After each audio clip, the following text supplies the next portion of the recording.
Good afternoon and welcome live to Uyo, Nigeria for a match described as the African Classico. Football heavyweights Nigeria and Cameroon, stuffed full of millionaire football players from 4 continents, and 20 different countries are about to go head-to-head twice in a matter of days in meetings which will determine who is potentially going to Russia in 2018.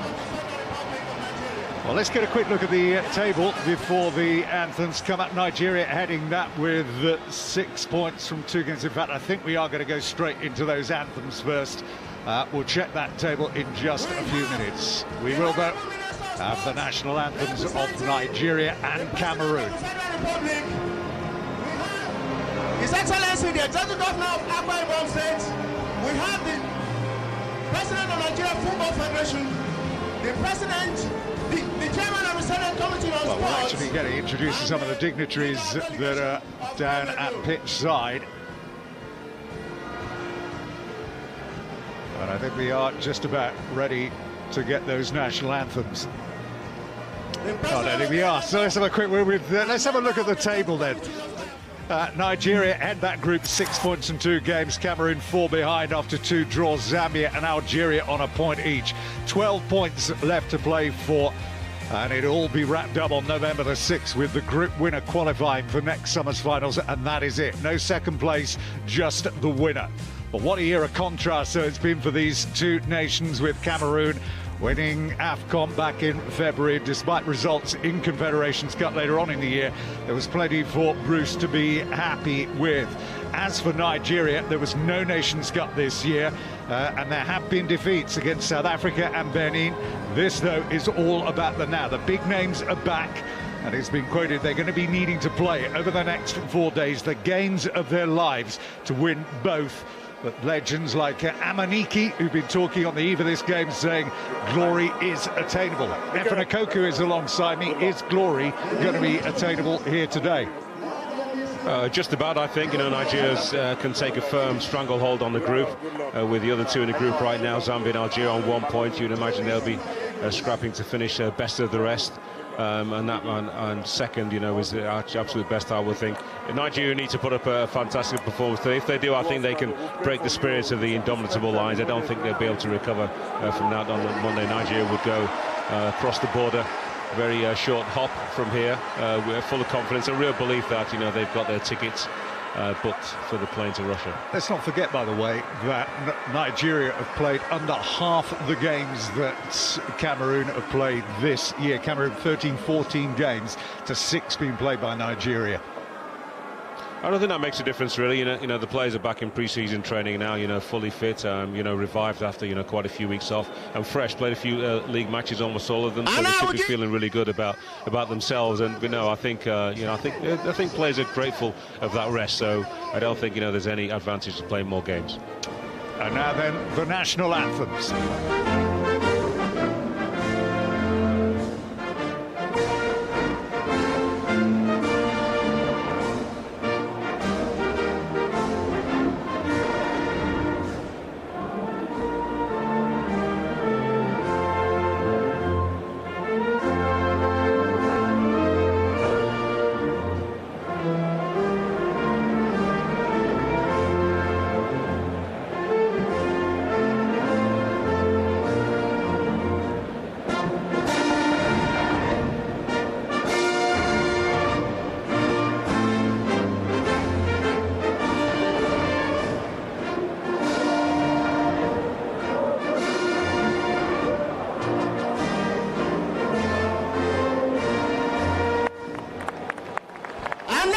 Well, they stunned the continent of Africa by winning the Nations Cup.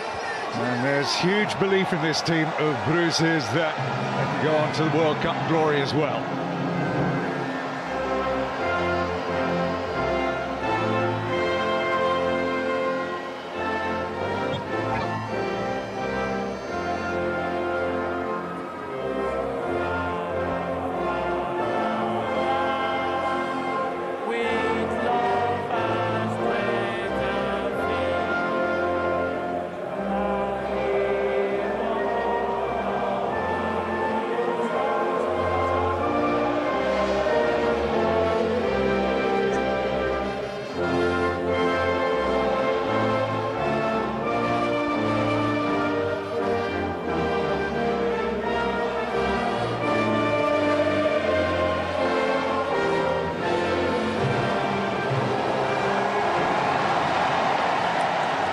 Great atmosphere, as you can see. Operation Cameroon Must Fall is in full swing here. Well, let's get a check then on the two lineups here today, beginning first with Nigeria. And after missing key names for the defeat by South Africa, the great and the good are back. The two first choices in goal, though, unavailable. Zenwa, the 28-year-old, making only a 9th appearance today. Elsewhere, Mikel Obi is back in midfield. Victor Moses returns. No, it won't be up front. Iheanacho's only going to start on the bench today. Igalo's return to form in China means he is being rewarded with a place in the starting lineup. But both of these nations have got questions to answer as far as their media and fans are concerned about the number of goals that are potentially in these teams. As for Cameroon here, virtually the team we expected. A couple of minor alterations. Liuko replaces Mabuka at right back. Nagamaleo is in for the Zoom in midfield. Those the only two changes from the team who were beaten by Germany in the Confederations Cup earlier on this year. Well, as for who's expecting what here, Yona Rua, the technical advisor, or the technical director of the Nigerian team, is saying that on paper Cameroon are a better team, but he strongly believes that with the home backing that they've got here, his team have got what it takes to win. A lot of talk, Effin, about the venue that they're playing in, and some people saying, listen, it's about time we got out of here because results haven't been good here. Yes, you know, there can be that little bit of superstition and fear when you've not played well at a particular venue. I always feel, you know, the players just have to find a way through that, have to fight through it, you know, overcome their insecurities, if you like. And if you feel like you've got, you know, good enough players against the opposition, you know, it's a matchup. And then I don't think those superstitions hold too much weight, to be honest. As I said, up to the players to work their way around it and win. You know, once you win a few games, and then, you know, people will forget what's gone on in the past. Well, he did give reasons, actually, for picking this particular venue here, which is the venue of choice now. One is because he said the playing surface here is the best in Nigeria. Quite simple. It looks as if it's cutting up a bit from what we can see here. Yeah, we've had some rain as well. Yeah, which is also going to just affect things. Hugo Bruce, who came out of nowhere, took this job when he saw it advertised on the internet, decided to actually go online and apply. He did. And a nation is forever grateful that he took the time. Just imagine if he'd gone out for a Starbucks in the afternoon before he filled it out and missed it. That's called fate, isn't it, Tim? One thing I will say about, you know, playing football at the stadium, you know, there's a great atmosphere that's generated. Games at the National Stadium in Abuja, you know, can be a little bit soulless as well. If the team's not playing well, the fans don't particularly get engaged, it's not always sold out. But in this region of the country where football is, it's a real hotbed in terms of producing footballers over many, many decades, and then we tend to get a very good atmosphere. Very true, and that was the second reason that he gave, and we are underway then here on what is a big, big day for Nigeria. Missed out on the Nations Cup. The World Cup record is very good, much better indeed actually than Cameroon. Made it, of course, to the last 16, which on a number of occasions, which is something Cameroon can't match. And in terms of meetings between these two nations, Nigeria do hold the upper hand. Last time Cameroon actually won a game in regulation time against Nigeria. You've got to go back to the 27th of August of 1989. It was a World Cup qualifier then, and they won by 1-0. They do pick their moments, as those of you who are seasoned watchers of the African game will tell you. Whenever it comes to Nations Cup time, that was a very poor header. Tell you what, Balogun just let it glance off his shoulder. He certainly wasn't aware of any movement behind him, and Nagamaleo very nearly stole it.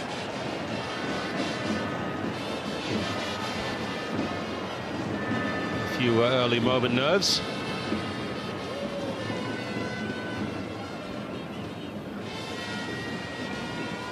Interesting to see how Igalo does. Hasn't got a great goal-scoring reputation with the national team. He's somebody that's always promised to deliver, but it's never quite worked out that way.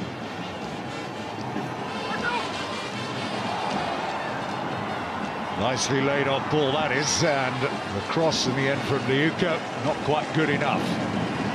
One of the problems, Tim, being a striker for the national team in Nigeria is that there are always so many options. You know, you have one or two mediocre games and there's a clamour from the press and fans, you know, to replace you. There's always a good alternative, and you don't get too much time actually to play your way, build yourself into the role. Well, they've had real problems in terms of goalkeepers, haven't they? The much publicised illnesses, and Ikeme, who's recovering, we believe, and Enyama, who they were talking about bringing back into the fold. He's not recovered in time from injury either, so it's a lot of inexperience there.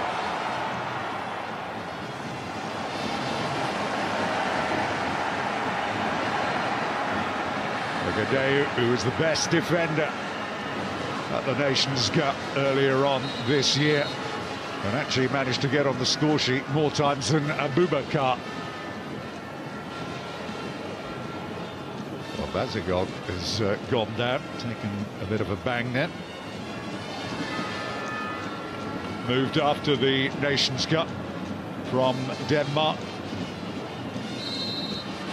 Another of the players who's and riches in China.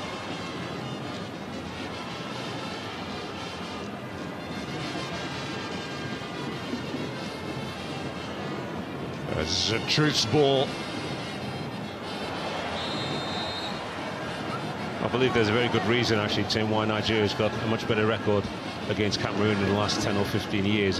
This used to be a very physical contest throughout the late 70s, 80s, in particular late 80s, up until the early 90s. Nigeria used to play with a lot of force against Cameroon, who could always match the Super Eagles and always had a little bit more guile and patience as well, and especially in the final third of the field. So Cameroon always felt as if, you know, they had Nigeria's number in big tournaments, in the Cup of Nations especially. That changed in the mid-90s. Nigeria had a group of players that were able to have the skill level. There was good depth as well, and as a result, you know, the style of Nigerian football altered, and I think that's been one of the key reasons why the Super Eagles have mastered the Lions in recent times. This is Anguissa.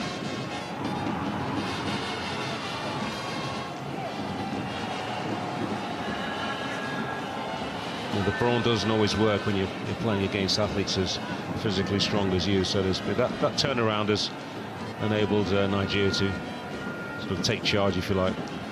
It's important to talk about the referees in these occasions. Gihang Grisha of Egypt and Baba Gazama of Gambia are those in charge today. That's Anguissa. I think he got a bit lucky then. Dipping volley in the end from Nagamaleo. He struck that well enough, didn't he? Elderton Chijile thought about trying to intercept with the head. It was a good job he didn't, actually, because it would have given Galemo just that little bit more time. Just tried to lob that over. A bit of pace onto it. Didn't try and hit the ball too hard.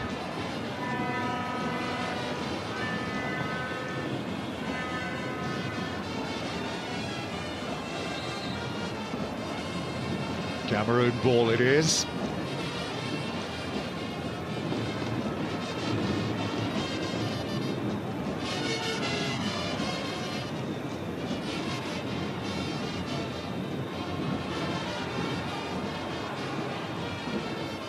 Chijile getting his foot in.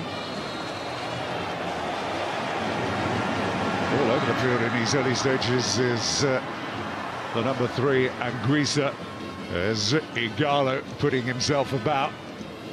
And he scored 3 goals for the national team. One of those was against Cameroon last time they met a couple of years ago.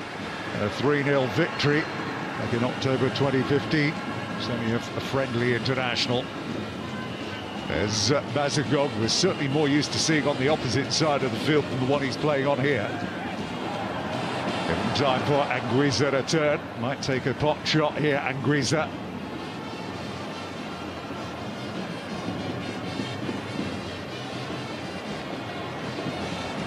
This is Obi Mikel, 5th most capped player of all time for the Super Eagles, is John Obi Mikel. It wasn't he that was thrilling the fans on the eve of this fixture was what the potential was with Victor Moses in the starting lineup. 70% of those that were given or asked the question said Moses was the guy to help them win the game here today. Yes, both very different players. Moses is the one of the game breakers. A little bit more freedom when he's playing for the national side as opposed to his Chelsea role in the last season, in particular as wing back. He'll be on the right side, but he will come in field. I think he probably enjoys this a bit more. Most definitely. Given away to Anguissa. Seeing a lot of the ball, as we said. Abubakar waiting on the edge of the penalty area. Attacking players by nature, Tim, don't want to do too much defending. If they can get away with doing nothing, they'll be quite happy. Of course, there'll be gaps you'll have to fill defensively when Cameroon have the ball, and they've seen a fair bit of it as well, the Lions so far. The defensive line for Nigeria has been a little bit too cautious. They've stood off, they've actually dropped back off a little bit. There's been no pressure on the ball. They've probably not felt they've had the opportunity to actually push up and try and play offside, try and play a high line. Test then coming for this keeper here, Ezenwa.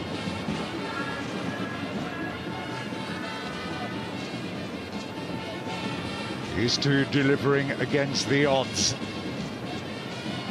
We're doing it right the way up to the minutes before the end of that final against Egypt when they won the Nations Cup. That looks as if it might have gone too deep there. Keeper comes and makes a good claim. There was the ball wasn't out of play. It was well kept in.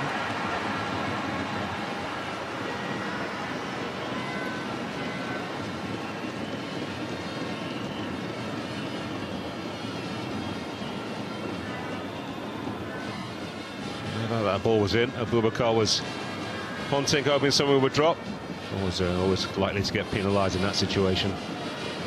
He's a player they've got to keep firm eyes on from those positions. As we said, it was twice on the score sheet from set plays in the Nations Cup. Well, they give away another free kick here. No, Mikel's not really making any attempt to play the ball.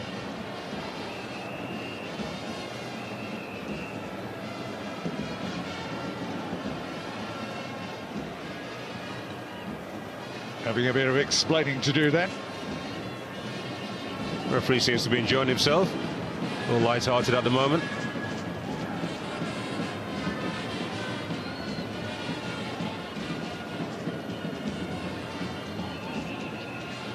Rukanjo once linked with Liverpool a few years ago.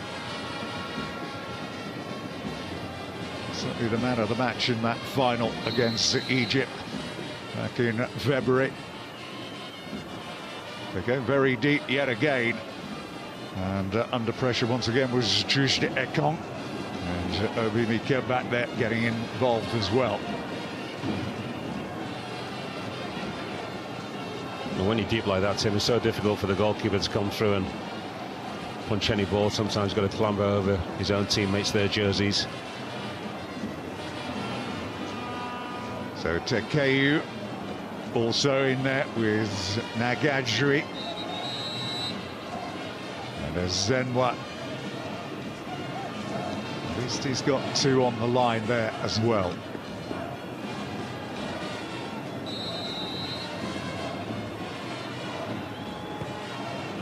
Tempted to move for it, and he might spring to claim, which he does. The marking wasn't brilliant.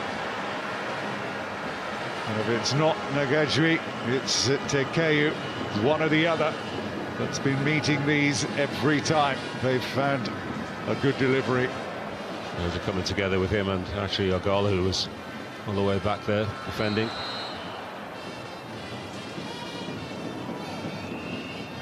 As Ndidi got the upper hand at the moment, Cameroon.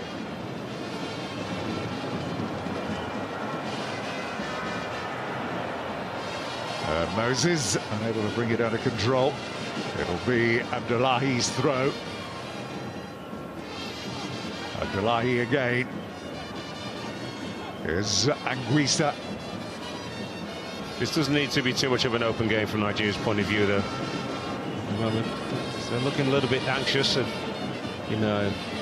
little bit over-eager to actually get the ball forward to Igalo quite early. I wouldn't say super quick, he's certainly a strong runner, especially with the ball close to his feet. But he still likes that service to be short into him, so he can maneuver himself around people. He moves really well inside the box, Igalo. He's got great awareness. Basagog did well there, did brilliantly.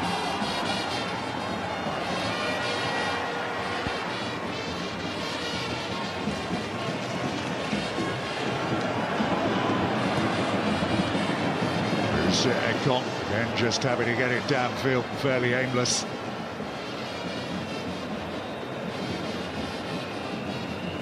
Ondoa is another one who's little actual playing experience with clubs. Was at Barcelona from the age of 13.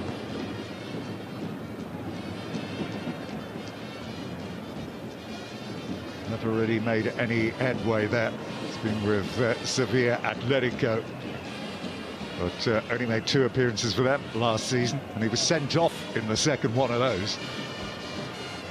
It's Liuko.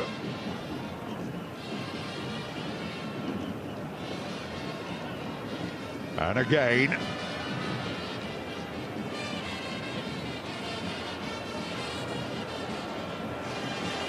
Broken up by Ndidi.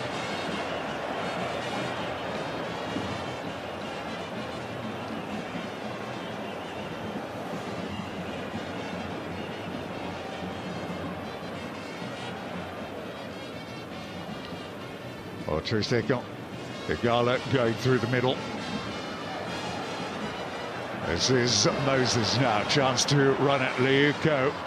He is very quick, Liuko. Moses holding it up, looking for a bit of support to arrive. And it all breaks down with Anguissa's interception here. Basagog brings it away again. It's a good bit of play by Basagog. He's got 2 or 3 options in front of him, but he just held on to it for too long. But again, the support wasn't very quick in getting up there to help him out. There was potential in that move. What did the referee see here? He did see it. Igalo's asking what the referee saw. He did. He pointed for a free kick.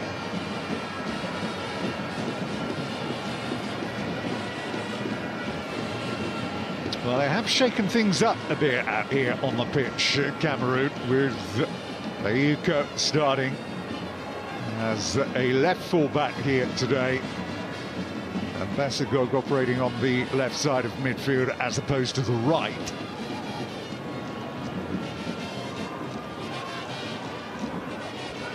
But maybe set plays could be somewhere Nigeria could profit. Getry is in there, Ondoa tempted to come for it, not a great punch by him, but it does just enough to get it away.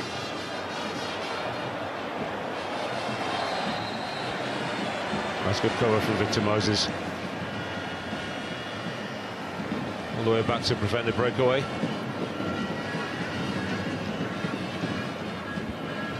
And just that little bit bitty at the moment, I feel, Tim. It's both sides probably a little bit anxious as well.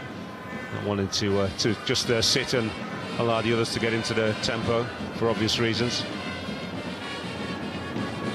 Leading to Abdullahi. Lovely ball to pick out Moses again. Shows too much of it to Liuko.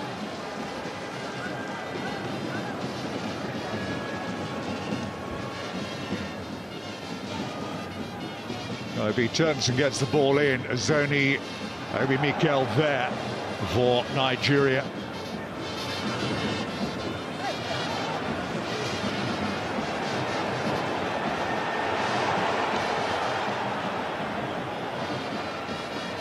Echijile into Victor Moses. And cheer goes up every time Victor Moses gets anywhere near the ball. There's Ndidi. It's Balogun.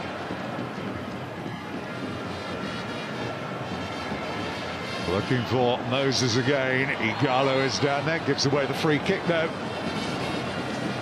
That's a favourite move of Igalo, just to lean himself ease himself into one of the central defenders and turn him inside the box. I've seen him do that so many times. It's a great ability just to turn people with or without the ball. Get away with that one.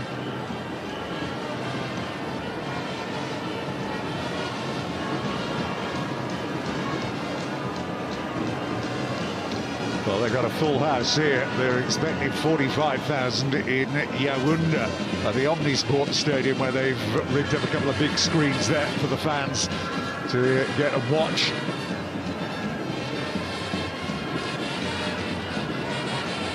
As Abubakar, who was also on the radar of Leicester City about a year ago. In the end, they didn't end up getting him, and he ended up going off to Besiktas. It was a bizarre loan, really. It's not that he wasn't a success, it was because as soon as he left Porto, the goals began to dry up. So Porto, architects of their own downfall there.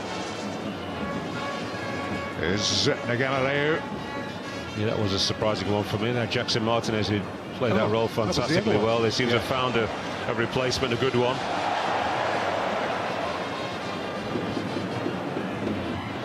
Still only 25 years of age. Tim, you know, they've not been the same since, have they? No, not at all. He's back though this year, and if you actually look at what he's done, he's got a hat-trick. It was on the second day back for FC Porto this season. It's fought by Ndidi, looking to pick out Moses, and he just can't keep it in play.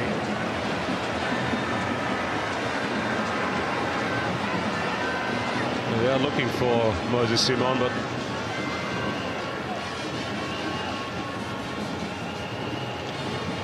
he was well. I think Serge Leko has actually handled him well so far. He was trying to make a breakthrough at Tottenham, did Moses Simon. Now here's Obi Mikel teeing it up for Victor Moses, and I thought for a moment then Obi Mikel might have had a go at goal himself. Well, despite his free role for the national side, John, Obi Mikel still not confident enough on that left foot, really. Should have just shifted out a little bit and fired away. Abdicated responsibility, really. Moses wasn't in a bad position at all. Best opening they've made, so Krill created, really, so far. Yeah, came to it pretty quickly as well. Wasn't a bad pass. Moses was just leaning backwards already. Just took his eye off the ball. A lovely piece of skill from Wilfred Ndidi. Just allow that little space to open up on the edge of the box. Yeah, 20 minutes played, nearly. It's interesting, trying to get in the mind of the coaches to try and find out what the game plans were. We'll just wait and see what happens here as Abdullahi makes the interception. Bruce let it slip, really. He said a point out of this game today and 3 points on Monday. He'll suit us fine. Here goes Anguissa, nobody with him, got to go on his own. Everything closed down. Liuko here. There'll be a free kick. Challenge on Onatsi. To put this simply, Tim, I think, you know, Cameroon dare not lose. They can't afford to lose, and Nigeria dare not lose.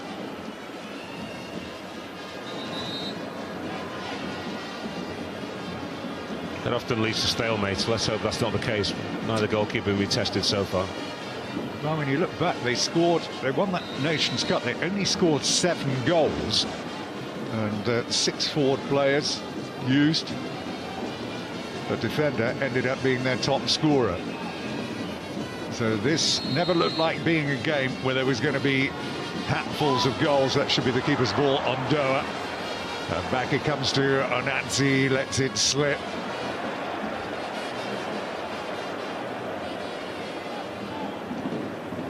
This is Troost Ekong. I'm not sure who that's to. Centre halves have not started well enough for me. So I've been anxious, you know, you've got players who with more ability, 5-10 yards in front of you. If you can't find them quickly enough, you start again back to the goalkeeper, play 1 or 2 passes alongside you. Keen to impress, I can understand that. As I said, a little bit nervy at the moment, some players in green shirts. Is buzzing around, looking to try and profit on any errors. Anguissa, they just stab it through. His contribution has been steadily growing in its influence on the game going forward for Cameroon. Marseille player who only made his debut in March against Tunisia. Scored against Australia in the Confederations Cup. He was onside, he's unlucky there. Officials got that one wrong.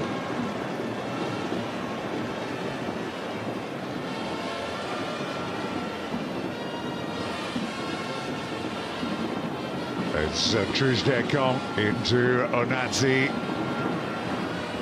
Chile isn't an awful lot of movement. Looking to try and turn there as Igalo gets a free kick. And the first yellow card of the game will go to Nagadjui. He doesn't look very happy about it either.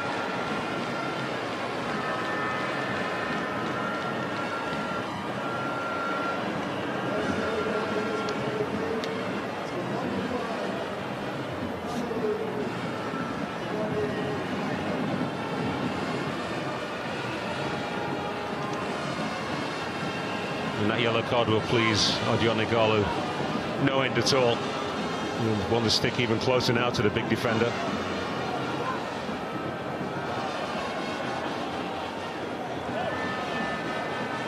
Well, his attacking prowess cannot be understated. He looks to be the perfect all-round player.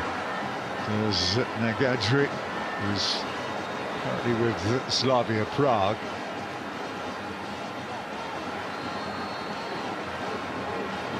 Obi Mikel is in there, Igalo is in there, Balogun is in there, also is Truz-Dekong, the big number 5 is there. You can see Balogun looking to try and slip away behind Abubakar, who's gone back there to do some defending. Didn't need a touch. Nigeria have the lead. No, they do not. I thought they'd got a touch off of someone on the way. Well, the flag goes up. Well, in need of an explanation is the captain.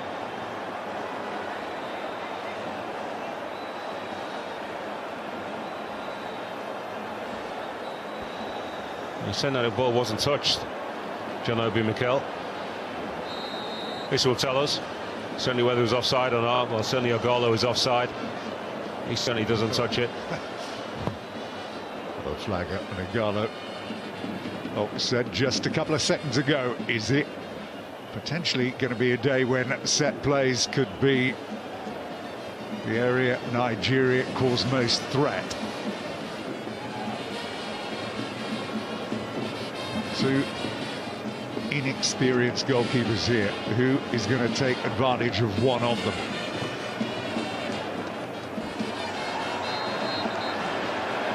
Now, he's got to be very careful, Igalo. And Tekeu is going to get a yellow card. Is he here?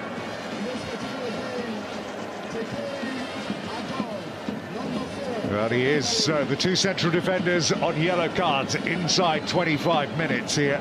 And that could really cause a couple of problems for the remaining part of the game. What do you think about the card? It's expected, to be honest. You've just seen your central defensive teammate booked a couple of minutes ago, getting too close to Igalo, being rolled and then bringing him down, and now you platter through the back of him. Even if you get some of the ball, it's got to be such a clean challenge, Tim, before the referee's going to allow you to get away with that one. Igalo's a slippery customer. He can't turn you there and run towards goal. There's a couple of players in yellow shirts to cover for you. Well, just a bit too much pace on the ball, but Nigeria having their best spell in this game. Big weekend of African action coming up for you, beginning obviously here today, but tomorrow at 9 p.m. Senegal against Burkina Faso, that live World Cup qualifier on BT Sport 1 HD live. Then you can see the return of this on Monday at 6 p.m. That's on BT Sport 2 HD. And then on Tuesday at 6:30, it's Ivory Coast against Gabon, live from 6:30 on 2 HD.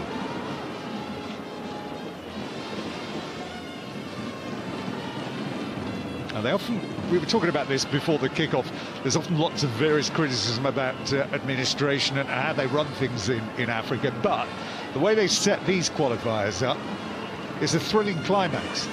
Only one qualifier, every game means something. Now, this is Abubakar threading it through Basagog, just unable to get there. Yeah, as quick as he is, it's a little bit more central as well and invite the winger inside. Yeah, straightforward, isn't it? Everybody knows what they have to do as soon as the group is drawn. And this is a group of certain death, isn't it? Algeria, of course, who've performed well the last couple of seasons. Nigeria and Cameroon have, apart from this early on in this campaign, Cameroon winning the continental title, have fallen on hard times, if you like. Moses, isn't it? Victor Moses, and he just couldn't make it loop over the keeper and drop.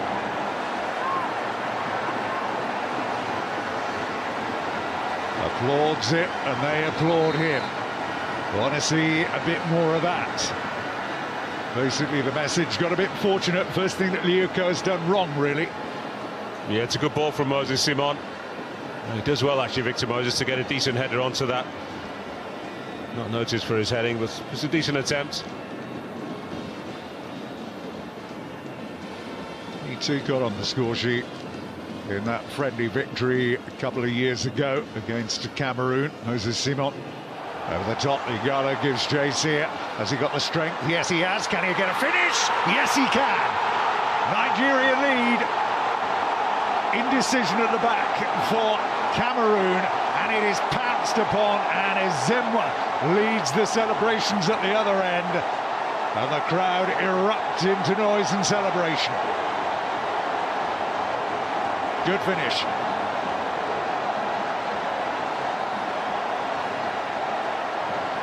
That's a super finish from Igalo. And it's been coming to him actually not because of the chances that Nigeria have created, because there's been virtually nothing. 2 attempts from Victor Moses in the last 5 minutes or so, but because of the 2 yellow cards, both enticed, both won actually by Odion Igalo, and the one opportunity, the first opportunity actually after that, it's a lovely piece of sculling in Jordan Obi Mikel. He knows Igalo is going to be on his bite. Centre halves can't challenge. Gadri can't get too close to him. He's already been yellow carded. He can't afford to wrestle him to the ground. He probably would have done if he's not been booked a few minutes earlier. Here's a great strength I talked about from Igalo. The ability to roll defenders, better defenders than the Cameroonian. Back to he's been yellow carded. He just said he didn't take his shirt off. It's a super finish across the goalkeeper. Well, a bit silly. He's put himself under a bit of pressure there now. And some of the yellow cards for goal celebrations, I must admit, it's borderline. It's absolutely ridiculous. You know, he didn't completely take his shirts off. We've seen players, you know, not even jumping into the crowd in some domestic football in the last week or so, been yellow carded and subsequently red carded. Let's take all the fun out of celebrating a goal, shall we? Funny, actually, I saw Alan Shearer erupting on Match of the Day a couple of weeks ago, the Manchester City Bournemouth game, after the late goal celebration. But Igalo, who's had one of those careers where at times he's felt as if he's been permanently on trial everywhere that he's gone. It's best remembered his time in Watford for that amazing second half performance in a 7-2 victory over Blackpool, where he got 4 goals in the second half. It was after they were trailing 2-0 at half-time in that game as well. But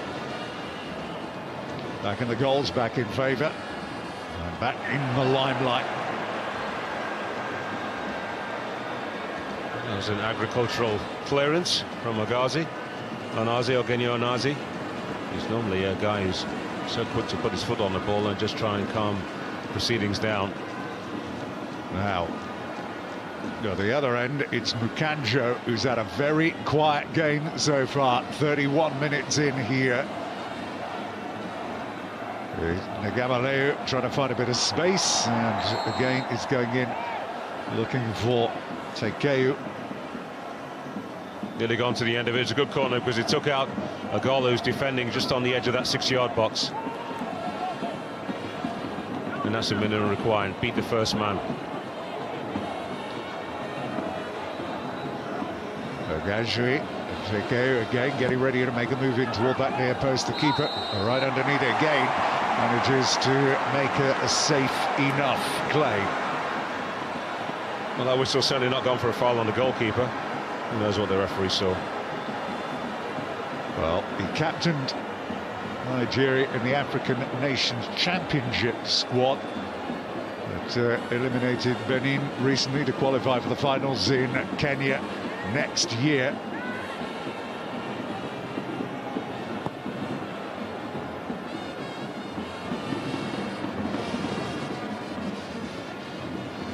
Okay, again getting involved. No need for Cameroon to panic. It's now an opportunity for Nigeria just to exercise a little bit more control over proceedings. Well, he was asked the other day during the press conference, Obi Mikel, about where you've been to a couple of World Cups. Does it still do it for you? I'm always motivated. He said, doesn't matter how many times you've been to a World Cup, you still want to be at the next one.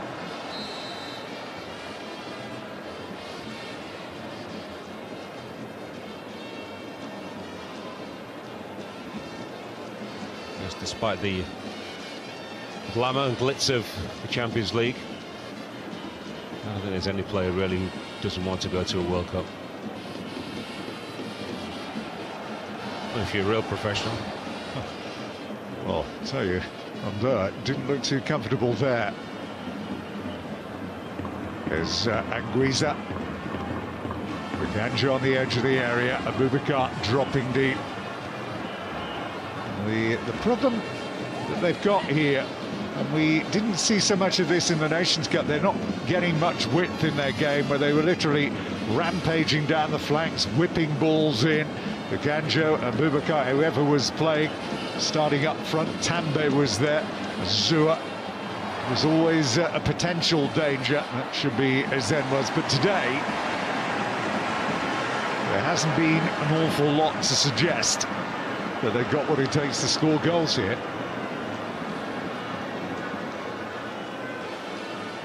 They've had some good running through the middle of the park, as you said, Tim. Not been much, if anything at all, bit of flanks. Abubakar's not had a decent service. He's somebody who loves to run onto things, and the Nigerian backline has actually dropped quite deep in the opening 15-20 minutes especially. That makes it difficult for him because he doesn't pick up too many balls and turn and run past one or two defenders. Victor Moses. And no reason, of course, at the moment, with Nigeria taking the lead, for them to now push up and squeeze the play, because they're quite athletic in the middle of the park with the line. So Nigeria in midfield. John Obi Mikel, who's a little bit further forward. Generally, probably not his responsibility, but Onazi and Ndidi in particular will have to track runners anytime there's anybody making that burst beyond them. And you can see Leuko never needs more than one invitation to get forward. Yeah, it reminds me a little bit of Arthur Bocker. Oh yeah, yeah. Ivorian international. Similar sort of stature, probably a little bit taller. Great coming forward, lovely technique, super strong on the ball.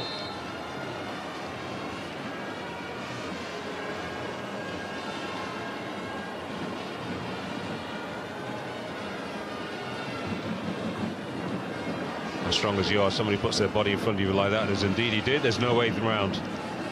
10 minutes to go to half-time here in Uyo. Nigeria have this slender lead, looking to try and pick out Moses. Malcolm Moses get away here, open up the angle on the edge of the penalty area. He does, and Moses Simon is in there, brings a save, and a great save it was as well from Undoa. And that has just about kept Cameroon in the game. And look at him up quickly to celebrate and remonstrate as well in equal measure with his defenders. Super play, Moses to Moses.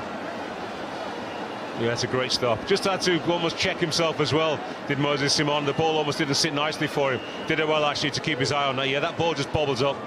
That's well hit. No complaints at all in terms of the strike, and a brilliant save. Victor Moses is going to swing it out here. Here comes that down. Moses Simon is back down there.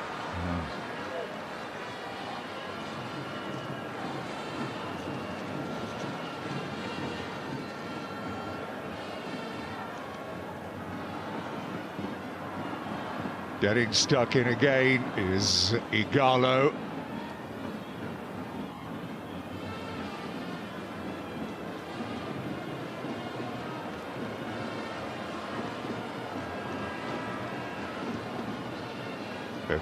Ziani. Little step over there by Ngemaleu. Started off brightly, had a couple of decent attempts, Ngemaleu, but he's faded a bit.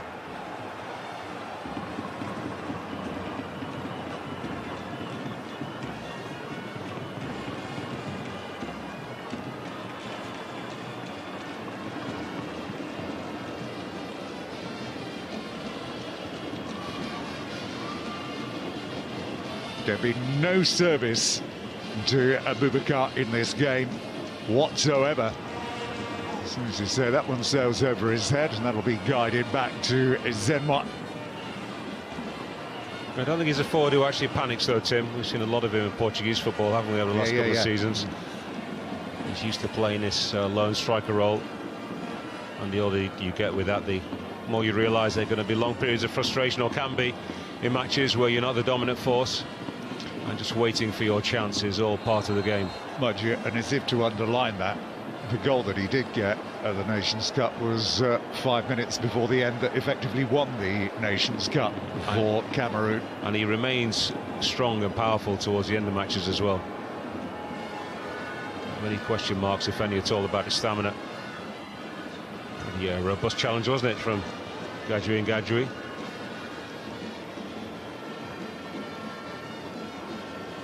Well, the referee has laid the law down early in this game, so they know what to expect. So already on a yellow card. He'll get away with a few challenges like that because he's making an attempt to play the ball, but I have a feeling that he was looking to take out Igalo as well. But anything where he's isolated, he has to be very, very careful. Chustekong has made a move forward for this. Indeed, he is at the back post here for Nigeria. And Victor Moses just couldn't bring it under control. Siani there. It's Echejile. I think had to try and put some pressure on, but Nigeria do very well indeed there. And that's back to Abdullahi. And also getting back is Basagog.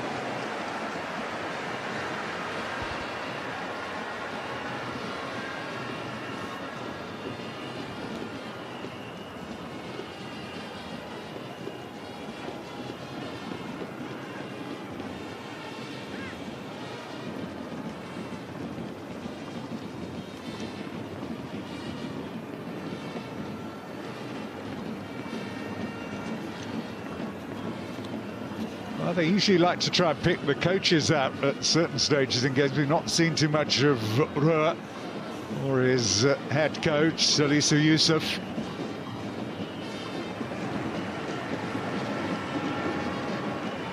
That's what they can point to, which is quite admirable, because not everybody, certainly on the African continent, does it. There is a tendency to employ in senior coaching positions players or ex-players of Nigerian origin or African origin. 20-odd coaches in charge since the turn of the century, and only 4 of them have been non-African.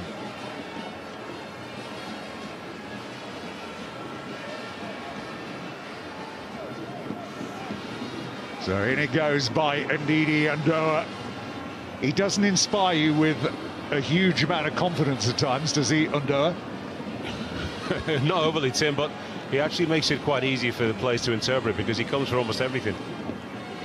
There they go again. And stayed his ground this time. As a result of that, defenders, especially around him, will always be a little bit pessimistic, which a good defender should be anyway. Abubakar's racing into the penalty area if there's a cross coming in. That was a very good challenge by Balogun. Brilliantly done, and the crowd rise to cheer that. As Obi Mikel turns beautifully, and Victor Moses is off on his way. Igalo is in there as well. Victor Moses has got to lay it off, and Moses really will be hoping now that doesn't come back to haunt him. That was the moment. What an opportunity, what an opening, but what an error. Lovely play once again. John Obi Mikel turns his man and sets Victor Moses. That's the way he should have played it across. He just gives Big Adolfo took out the opportunity to get back almost level with him, and then it's got to be an inch-perfect pass. It wasn't, and the ball was cut out. Early delivery to Igalo, and surely that would have been 2-0. Well, Nigeria could quite easily be 3-0 up in this game if Moses Simon had scored as well. 3 great chances they've had here, and still just the 1 goal. It'll be Victor Moses. Igalo leaves it. Mikel's in there. Well, what they couldn't do the first time, they made sure they did the second. He's been the best player on the field in this first half, and he rounds off a great 45 minutes here with goal number 2, and he can rest easy for the moment.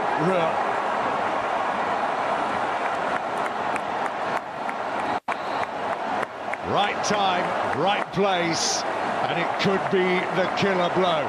Well, no more than Nigeria deserved. This last 15 minutes has been exemplary. Great little piece of skill and awareness, unselfishness as well from Igalo. And many a forward would have tried to control that and maybe turn himself. John Obi Mikel, well, follows of Chelsea, will be wondering, is this the same man who played for us for so many years? I don't know, about maybe one in about 300 appearances it seemed. And a lovely finish, sliding, stretching to that ball and fires it past the goalkeeper, Fabrice Undoa. They're loving every minute of it. One of their favourite sons, John Obi Mikel. And he go back in time, 2005, when Nigeria made it all the way to the final of the World Youth Cup, the Under-20 World Cup. He was voted then the 2nd best player in the tournament. They got to the final, they lost against Argentina, and the only guy that performed better than him on that international stage was Lionel Messi. Victor Moses. Still going Moses somehow. And maybe some of the focus will not be attached to him, because you can imagine going in, if they'd have gone in at 1-0 up, he'd have had a bit of explaining to do. Yeah, I think Rona would have been very disappointed if that margin was so slender. Who knows, it may well be. May well still be Cameroon on the attack. But in truth, so far, Tim, as we've discussed already, they've not shown enough in the final third. That great at home for that little bit of magic in the final third, from the flanks in particular, has come from the home side, Nigeria, so far. Well, they had a fairly decent opening with Cameroon for about 7 or 8 minutes. I imagine there's a little bit of nerves about the place, but Nigeria have grown steadily into this game and have been the better team for the majority of this first half as we come into the final exchanges of the first half. Well, quite simply, for me, the 3 most vaunted players for Nigeria have stood up absolutely big time and produced some brilliant moments. John Obi Mikel, Odion Igalo and Victor Moses.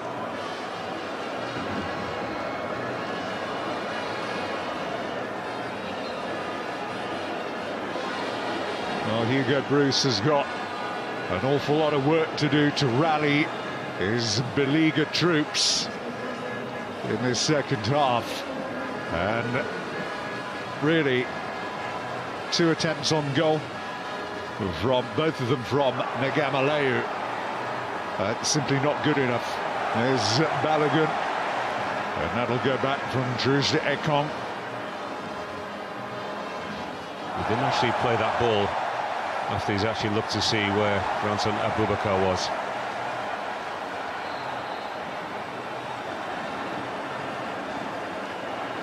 He's pushing it, isn't he?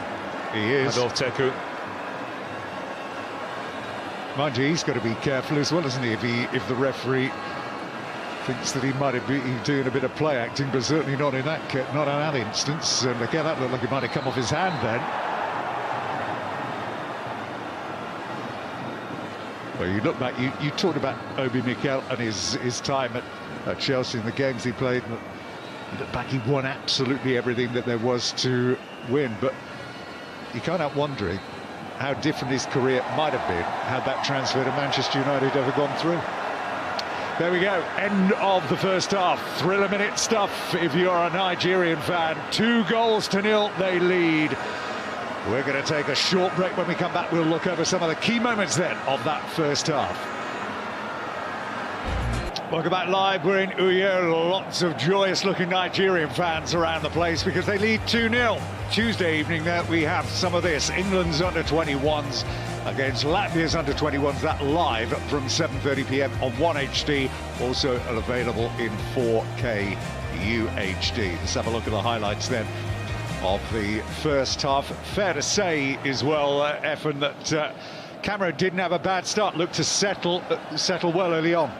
Yes, not at all. Certainly the more positive of both sides. Just saw more of the ball. Gamalo with a shot not too far over the goalkeeper. And indeed over the crossbar. Nikechiku Ezenwa. And that came as well, just a second or so, when Balogun very nearly played in Abubakar. Here's the disallowed goal. Igalo was offside.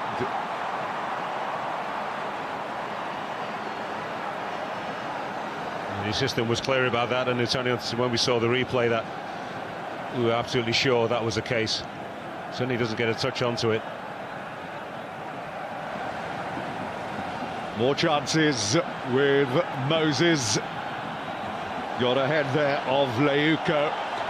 And Victor Moses, you can see, racing into arrive at the back post.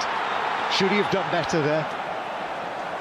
I think a more accomplished header of the ball, maybe a bigger player, maybe would have been disappointed if he doesn't get that one on target, powered it back across the goalkeeper. Just a looping header indeed over. Moses not noted for his goal scoring, not with the head anyway.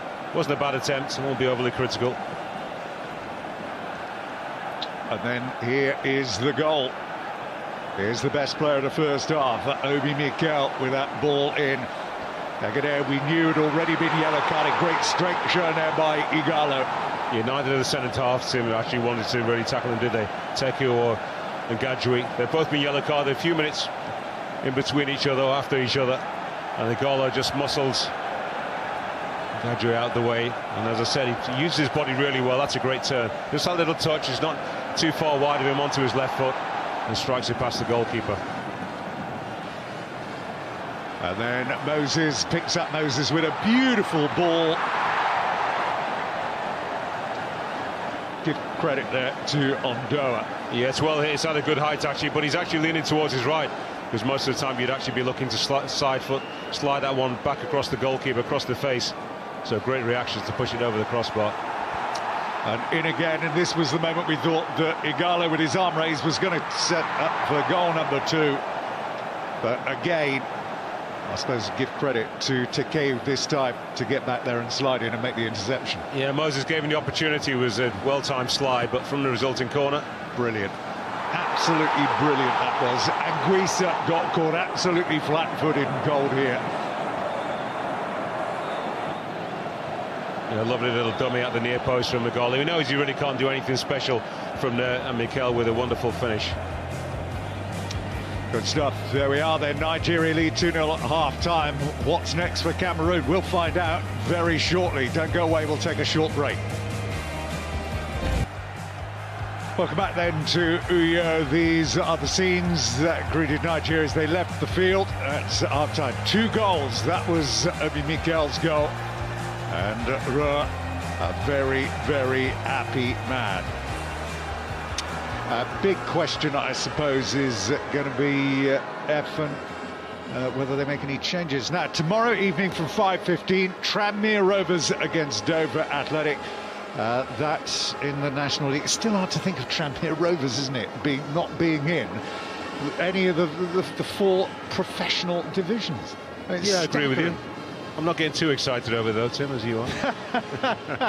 I remember Johnny King having them very close to getting promotion to the Premier League. Unbelievable. Anyway, not unbelievable here. There is a change that's been made.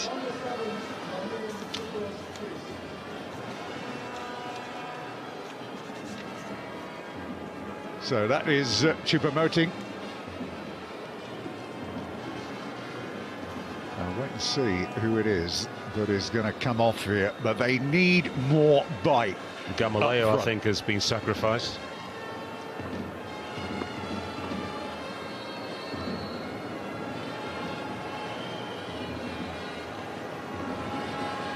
So what type of response are we going to see from Cameroon?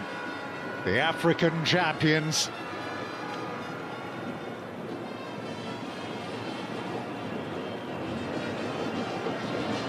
Might be immediate here. There's a lot of space here. Where's Abdullahi? Seen Leko go on the overlap, and that is easy for Azenwa. Very, very brisk opening exchange there. Yeah, sloppy start to the second half from Nigeria.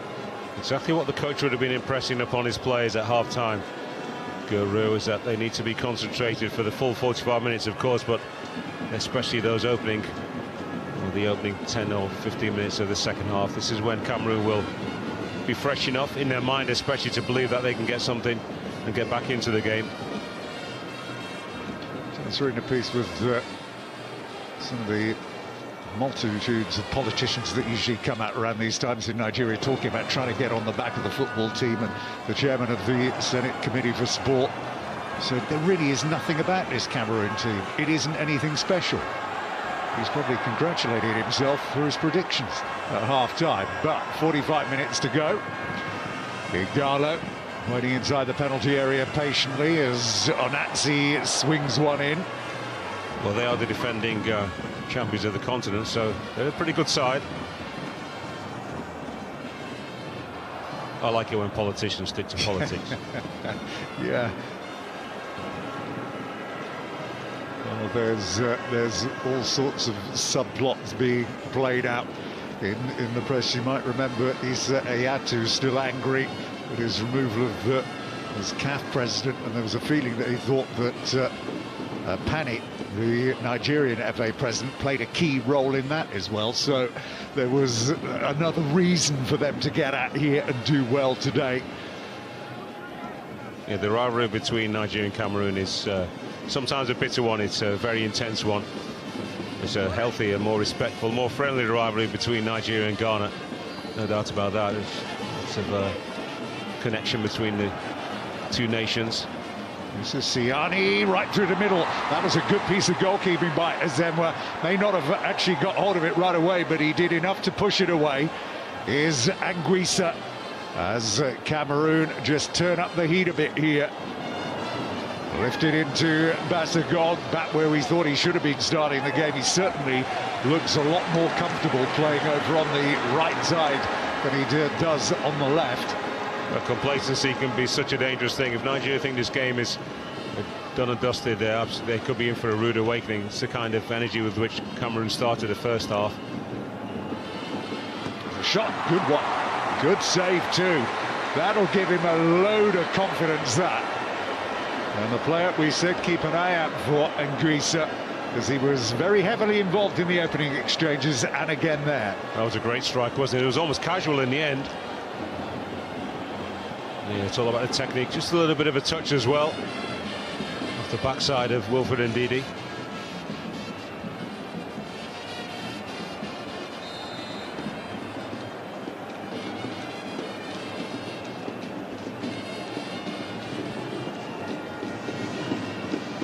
Oh, lovely bit of play. Oh, Basagog's already looked more threat in 2 minutes than he did in 45 in the first half. 19 is Vai.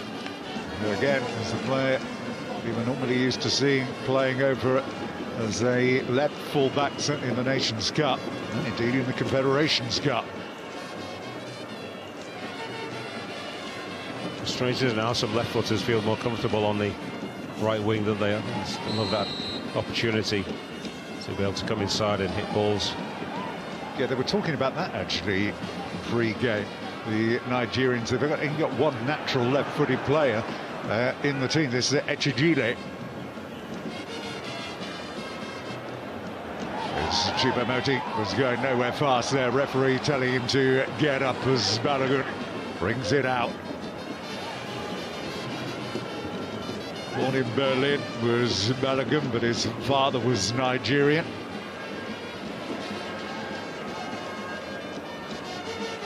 He had something of a memorable debut. He came on for Yobo and was injured after 20 minutes and fractured his foot, and he was out for months.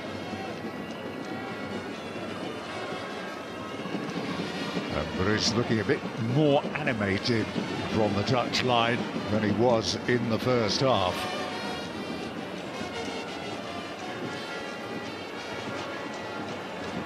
There's Anguissa.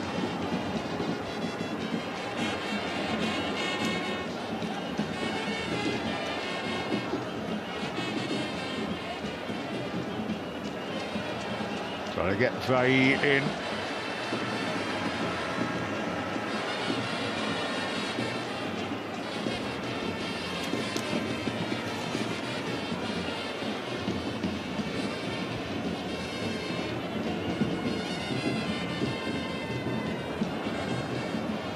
Lovely body. Oh, what a good recovery.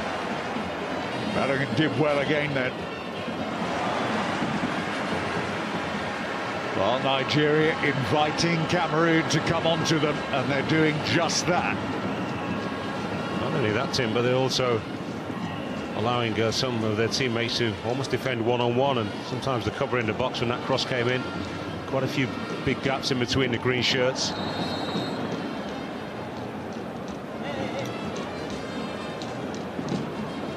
Well, knows his way around the continent of Africa. He's been coaching nations since 2010 with Gabon and Niger and Burkina Faso before he came here, but he had an established record as a club coach as well, perhaps best known for his time with Bordeaux back in the 1990s. Worked with Zinedine Zidane there. Here's Igalo. Again, you can see the movement off the ball from Moses running into those spaces. Yeah, there weren't too many options for him. He decided to go for the centre forward and then didn't stand and just admire the pass. When looking for support, I think he's a little bit lucky there.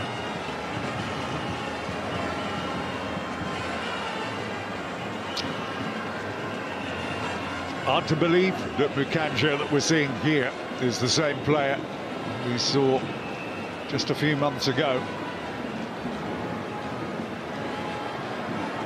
Set plays are a worry, no mistake about that. It's Victor Moses over the ball. It's Ndidi just at the bottom of your picture. Also in there is Truchekong. Ondoa trying to organise what is in front of him. Ndidi making a move toward it, going toward the back post there, and he just couldn't make it there in time. Just a little bit heavy with that free kick, Victor Moses.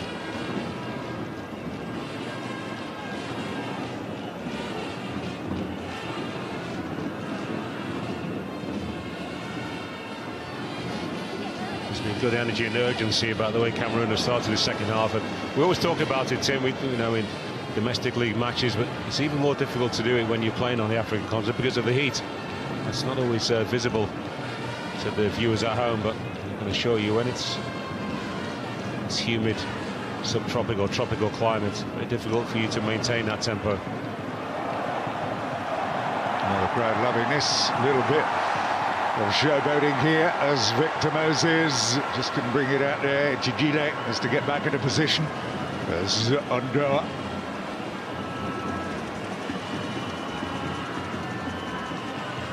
So on the back of that, it's important that Cameroon, if they don't necessarily score, that they create one or two opportunities. So when they do have that little bit of downtime, they'll know that, well, okay, when we come again with our period of domination. Basagok is going to get there, but he's going to get there second to Balogun. And better as the game has progressed, Balogun. I thought he had a shaky start alongside William Trustek on the two centre-halves, so I wasn't too happy with the way they started the game, but he's grown into it.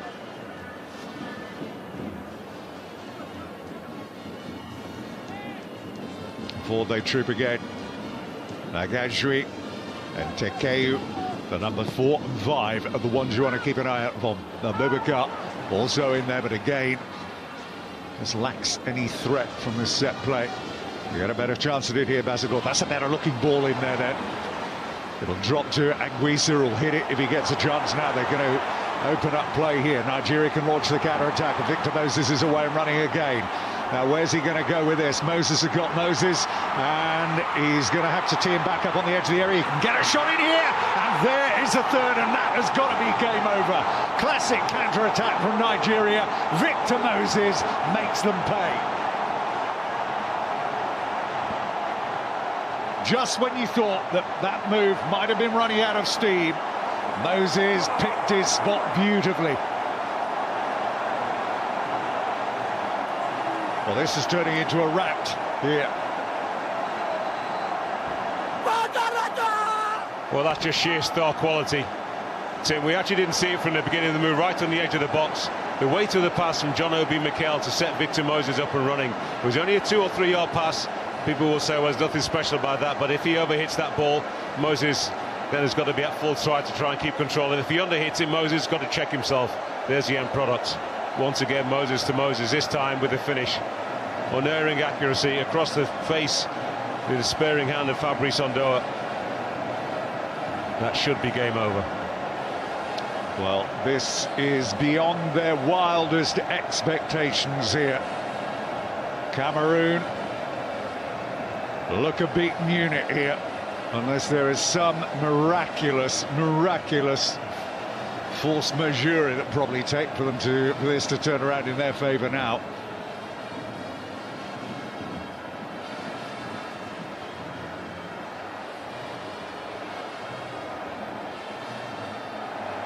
There's Obi Mikel's touch.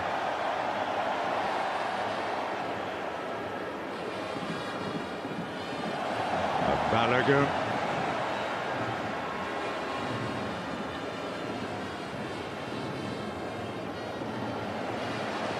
Well, there was a bit of doom and gloom around the place coming into this game, but said, look, you know, the team against South Africa, forget about that. It wasn't the first choice team, nothing like it. The big names are back, and what a difference they have made.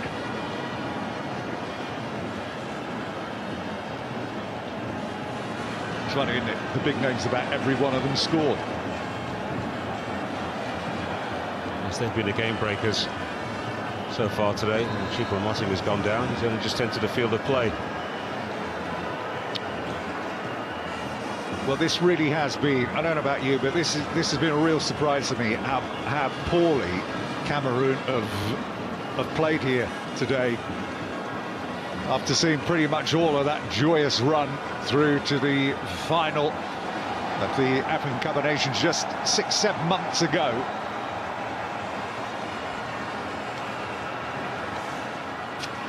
Now, let's point you in the direction of more football action that is coming your way, because Senegal against Burkina Faso, that is tomorrow night from 9 p.m, BT Sport 1 HD, and then you see the return of this on Monday, Cameroon against Nigeria from 6 p.m, that's BT Sport 2 HD, and then the following day it's Ivory Coast in action against Gabon from 6:30 on 2 HD. Well, we'll just run through the goals again, and why not? He's able to control that ball as he's falling away, slipping actually, losing contact with the ground, solid contact anyway. Slot it past the goalkeeper. And we're going to get another change here. So Choupo-Moting lasts just seconds. And Djoum is in.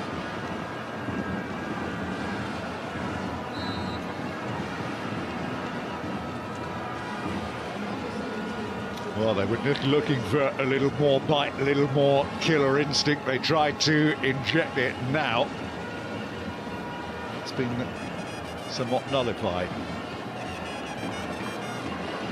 Well, it breaks your spirit when you are on top in a match and the opposition go down the other end and score on the counter-attack like that.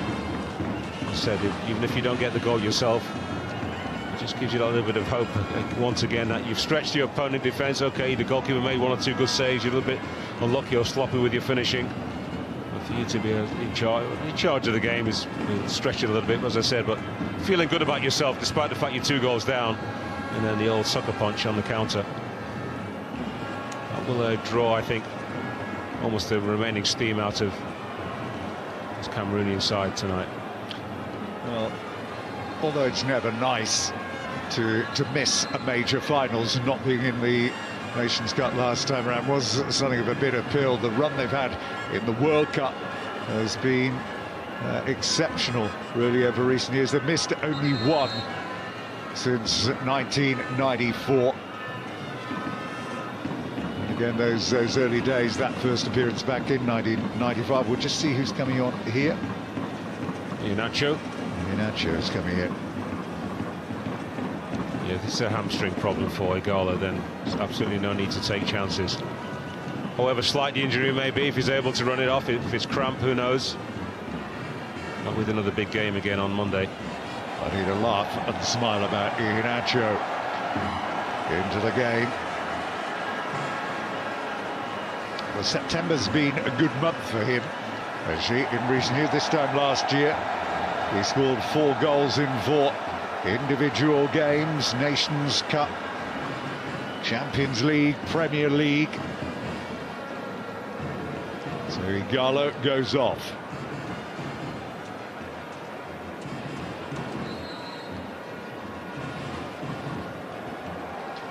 Great return, though, for him. He was out of contention for a while. International career looked as if it was on the wane. But he's back with purpose, and he's back with a bang. And what a time to regenerate your international career in the year of a World Cup.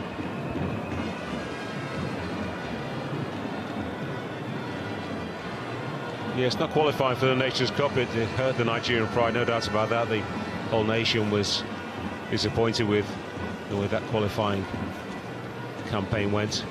But you know, these could be good for you actually, just to reset. You know, there's a feeling of arrogance when you're one of the top footballer nations, that almost as if you've got a divine right to get there, and it's a reminder that you have to work for it. Lots of the smaller countries in Africa right now are getting themselves together in the footballing sense. And for Cameroon, actually, Tim, things have changed now. But they had a couple of very mediocre seasons. They win the Cup of Nations as not one of the favourites at all, and all of a sudden now the nation is expecting them to come to places like Nigeria and win matches, which they've done so before, but it's by no means an easy task. So for them to feel like they could probably just waltz up here and not lose and play an inferior Nigerian side, surely they were mistaken, and that's proven to be the case so far.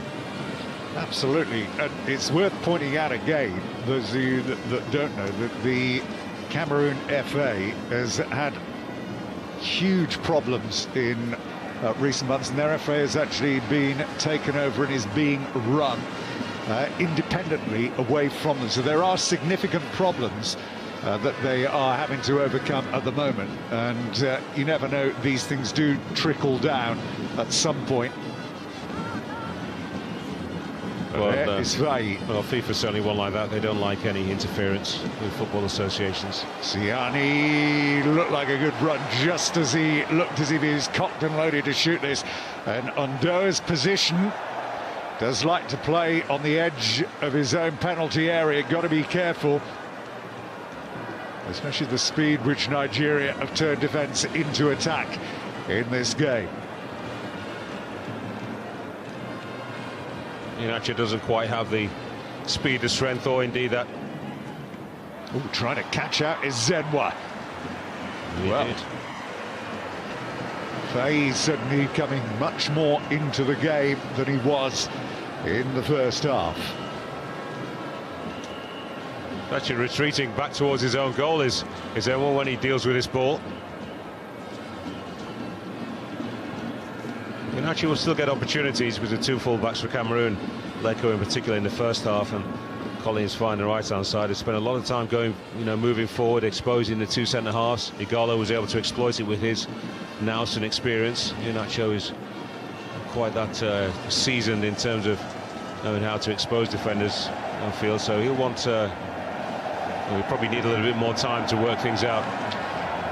Well, there's some real carnival football going on out here. You can hear the reaction of the supporters here.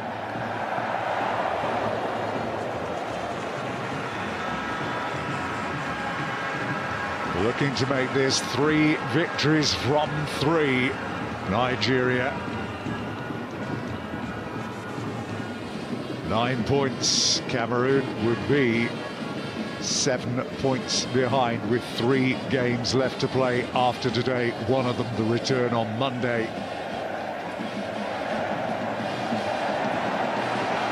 Iheanacho Nacho, starting to chase here. They've got to watch the bounce of the ball, and he's going to be penalised here.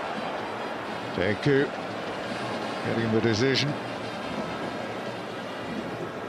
He had a nightmare start to the season. Scored an own goal inside 5 minutes against Chartres at the weekend and got sent off 6 minutes later. In fact, 2 of their back 4 have already been red carded this season, because Faye was also sent off on match day 2 in Belgium this year. Makes very good reading if you are a Nigerian fan.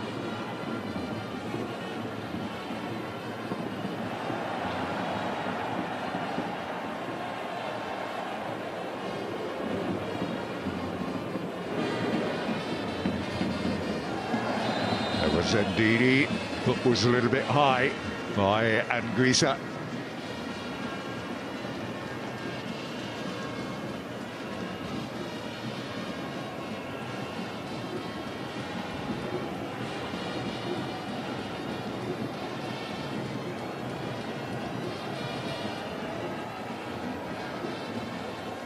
Ndidi. Here's Balogun.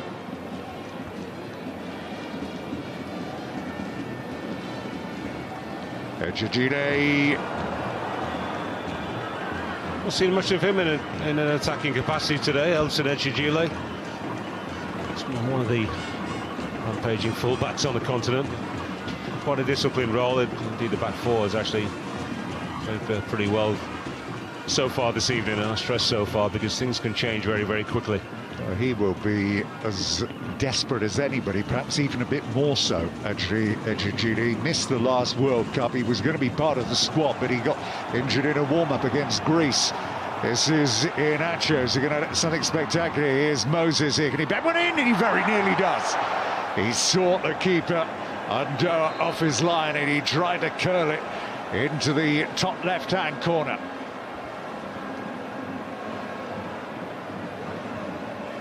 There's a smart attempt once he comes inside. Surprised that Iheanacho didn't make a move for goal himself. Pull the trigger, 3-0 up, a striker coming on. Expecting to be a little bit selfish. Not the only option ready for Moses. Wasn't too far away.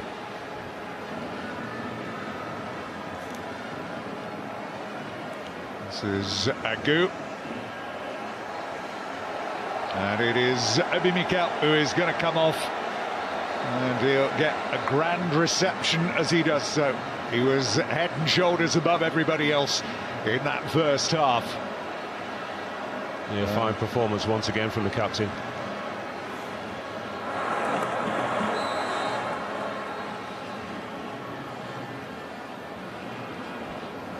So Agu into the game. It's valuable game time as well for these fringe players. I won't call them fringe players. And when it really is a squad game, more as the game becomes more and more athletic. So Debussy Agu will enjoy these 20 minutes. That's quite a nice chunk for him to play towards the end of the game.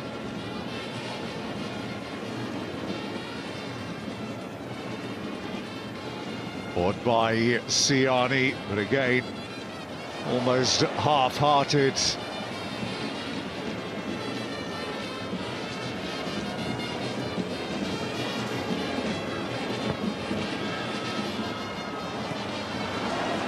Abdullahi. Bit of a heavy touch, and it is going to be a yellow card perhaps, or perhaps not. Referee feeling a bit of empathy.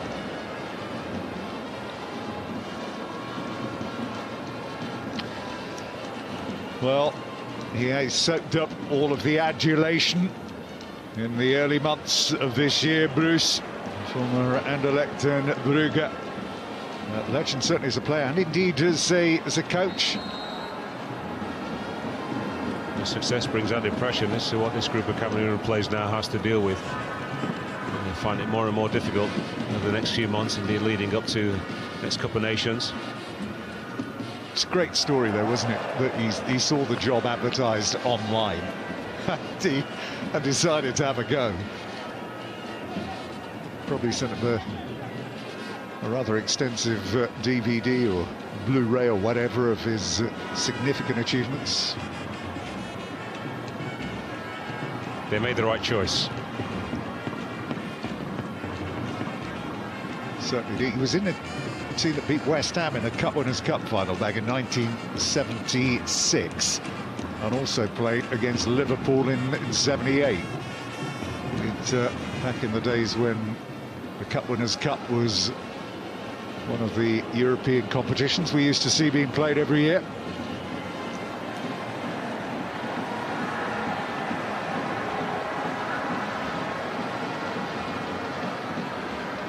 There is the man looking to guide Nigeria into another World Cup finals. They've left so many indelible memories down the years.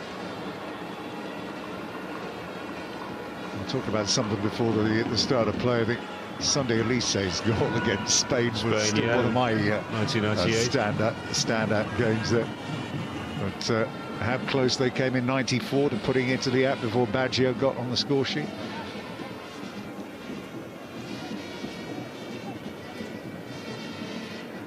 There's De Jong's ball.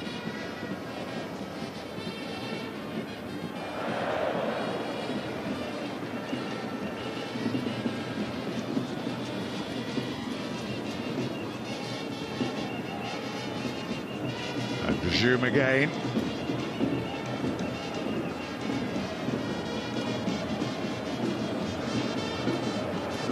Abubakar, you can see, still working, trying to find space, trying to make himself available if anything comes his way.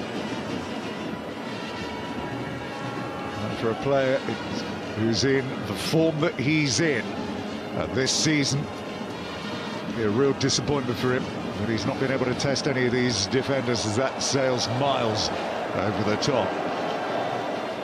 As I said earlier, Tim, he's a guy who thrives on balls that he can actually run onto, something to really get his teeth into. Absolutely. So he's back to goal and turning people or making great runs across the face, people in the box. I've seen him score 1 or 2 goals like that, but it's not really his forte.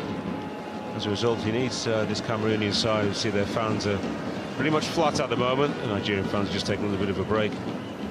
Yeah, seems ready for the celebrations at the end. I was going to say, I mentioned that to you earlier on, the stadium was opened here today from 11 a.m. in the morning. So it's been pretty much a party that has been in progress since lunchtime here.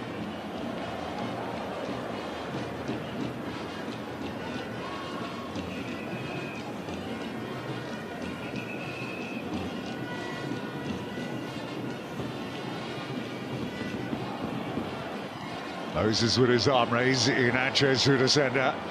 He's up there pretty much on his own. Here's Moses again, Inacho. And again, maybe the quality of the surface they're playing on there just maybe let him down a bit, the bobble of the ball. Yeah, I think the players have done pretty well, considering how much the pitch is cut up from the opening minutes, really. Really test your skill level, your technique. Not quite sure whether it's going to run true to you. Victor Moses was looking a little bit tired there as he tried to flick that ball back to Iheanacho. Moses getting ready to deliver again. Tristekong is there again, making a dart towards the near post. Behind him is Agu, aiming it in there to Ndidi's head. A sudden rush of blood to the head. Would have been difficult, would have been some goal if he'd done it then, Balogun.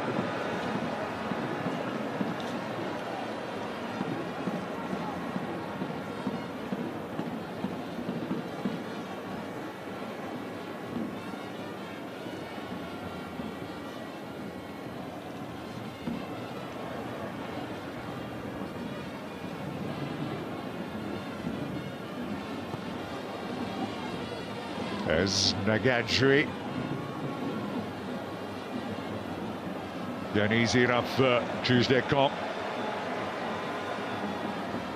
It was on the books of Spurs not that long ago, Tristekong, but before he could get involved with the first teams or second teams, was shipped out to Groningen.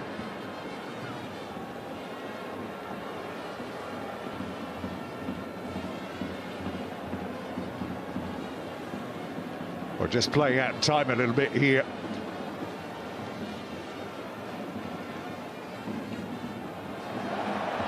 Iheanacho, something to run onto. Angle's a little bit tight for him. Here's Victor Moses here. Moses thought he might have gone for that himself instead of trying to pick out Ndidi. There is all sorts of space opening up for Nigeria to attack into. Yes, I'm sure they would love a fourth goal, but I think much more importantly, they need to be focused on a clean sheet. Not easy, of course, when you see the gaps opening up. There's one or two fresh players on the field who want to make an impact. Can't get just a little bit carried away and lose some of your discipline. There's Moses, crowd enjoying that moment again. Onatsi, Moses Simon is up.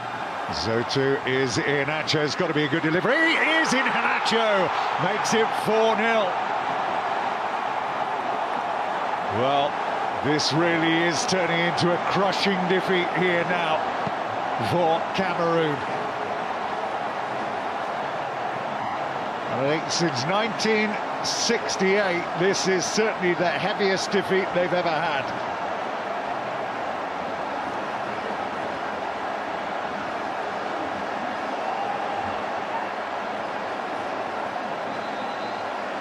Did well to steer that into the net, Iheanacho, but great ball delivered to him.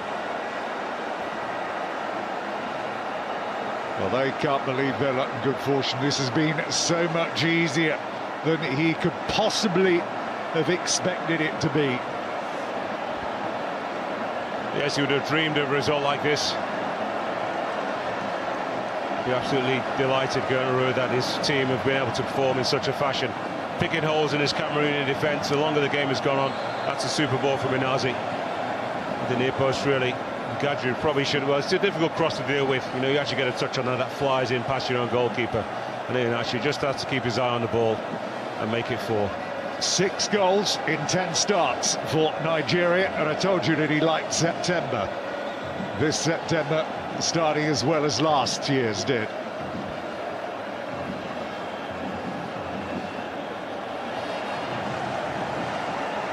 And even aboard a smile is Zenwa. Well, it was 3-0 last time these two met in 2015 in that friendly. This, the heaviest defeat, certainly going back to December of 1968. And this is the 21st meeting since 1960. Cameroon had only ever won 4, and 3 of those were in Nations Cups. As Moses has been enjoying himself down there. Yeah, 10 years ago, actually 2007, Moses was a top scorer for England in the Under-17 World Cup. You're not going to say what happened to him, are you, think? He's done pretty well since then, hasn't he? He's done pretty amazingly since then, actually. He has a real air of confidence about him when he pulls on the green shirt of Nigeria. It didn't come to him initially when he first started playing for Nigeria. In the last 2 seasons, however, he believes that he's one of the real stars of the team, and he's proved it tonight that he is. Some great performances over the last couple of campaigns. It's not really a time for showboating. I know the fans want it. They love to see a few little tricks. They want to marvel at the player's ability to do those kind of things, but Cameroon players will be wounded. So 1 or 2 pretty hefty challenges may be coming their way, and remember that you have to go to Yaoundé in a couple of days' time. Are you surprised that Manchester City let Iheanacho go? It was always going to be tough to get into the starting lineup, but did he deserve more chances than he had? Well, I'm a great believer in Tim, in that you get chances not only on match day, you get chances every single day in training, and if you're not able to show the coaching staff enough of what they require as a footballer, and it's actually pretty respectful of them when they tell you nice and early when you arrive at a football club that, look, you're not in my plans. If things change, you know, but at the moment you're not, and I'm looking to bring 1 or 2 players in. Iheanacho was probably told, I would imagine, very early on that Aguero was the main man. Gabriel Jesus, who's come in and done well, not started the season particularly well, the young Brazilian. Look, he has scored, if I'm correct. So Iheanacho would have known that his chances would be limited this term. They've got lots of good wide players who can come in field and maybe occupy one or two of those advantaging positions. They've bought some more players, of course. They were trying to buy Alexis Sanchez. But don't you get more confidence from actually playing games and score? I mean, he scored, what, a dozen goals in 45, 46 games this year. But don't you actually develop when you play? Yes, you do. But as I said, you know, it's the opportunities to shine are not only on match day, they're on training day. And Guardiola's, I think, is quite straight with footballers. Joe Hart knew as soon as he arrived that he wasn't a fancy goalkeeper. Was told that, was allowed to go out on loan to Torino last season. You know, I would think a player would rather, you know, that be the case than being told, well, maybe you are number one, you play 1 in 15 games. That shows that you're actually nowhere near being my number one choice, especially for a goalkeeper. Iheanacho's, I think, has done the right thing, taking the opportunity to go to Leicester. He should get more opportunities there. It won't be easy to play in that side either. We've got some good forwards there. Okazaki is the number 2 striker, you would imagine, to Jamie Vardy. So it'll be tough for him there, but as I said, slightly better or more opportunities. 10 minutes to go then here. And it is job done. Job very, very well done by Nigeria. Ahmed Musa about to enter the fray. Victor Moses probably needs protecting, I feel, his last 9 minutes plus injury time. Should be the keepers, drops it. First significant error from Zenwa, and it very nearly served up a bit of a gift, as we do get that change, and it is indeed Victor Moses who goes off. Well, like Eddie Mikel, the big names returning have more than delivered here tonight, and you can hear from the reception he's getting as he leaves the field here. It's a job very well done indeed. Huge cheers for Victor Moses, the player that they all wanted to see back in the green shirt. He has capped off a fine performance, as indeed the other 2 stars of the team have before they departed themselves. Mikel and Igalo, a goal apiece. Well, Ahmed Musa, first Nigerian player to score more than 1 goal in a FIFA World Cup game, got 2 against Argentina. He was at that game, was working that game. I had the privilege to watch that game. Messi actually didn't play well. He scored a wonderful goal to get Argentina the points, but he was. It's not often you say, well, almost never said it. He was second best to Musa, but surprise, surprise, who got the Man of the Match award? It's through to Zema.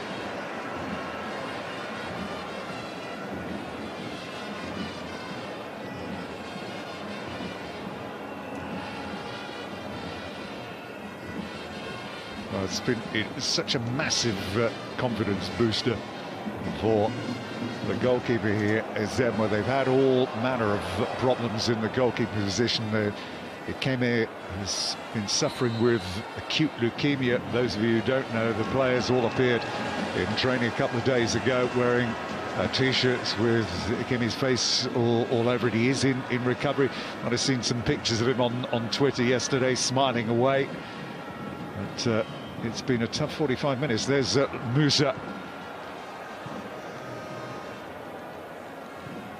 Yeah, best wishes go to Ikeme, of course. Nice turn, looking to get the shot in there. Iheanacho. Still a decent squad, a strong one actually when everybody's fit for Nigeria. Moses Sima teeing it up, Musa's in there. But this time they get crowded out. And Bazagov might be able to bring it down under control. He does. Abubakar is up there. Kanjo is coming up there as well. They've got plenty forward in the attack if they can get the ball in. And again, what a great interception by Ejijile.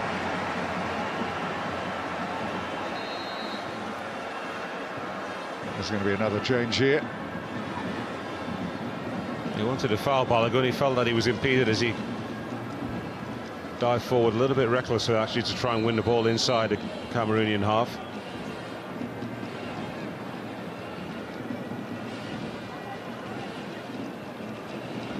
So it's zone for Bazagov.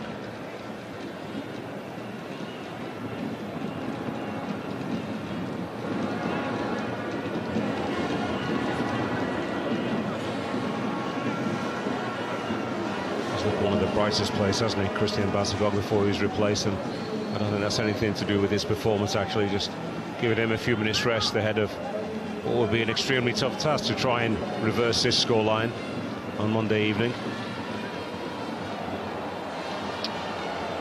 And again, they've gone deep. They were causing plenty of panic in the early stages of this game with their corner kicks, which Nagajwi and Teku were attacking full on.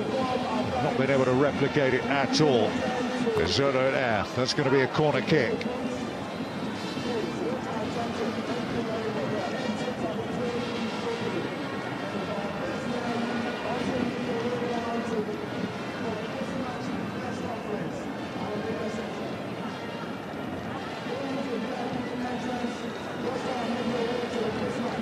Well, they're all up there. Substituto Linga's right in the area. It was aimed towards him, it dropped right in front of him, but again it was Nagajui who was the closest to putting it in the back of the net.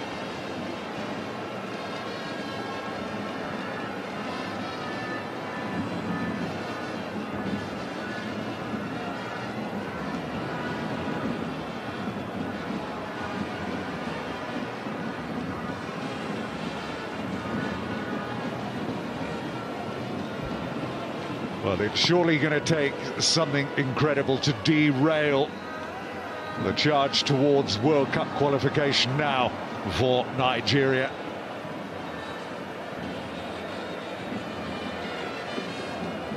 Well, after this victory, Tim, I think they can really only beat themselves.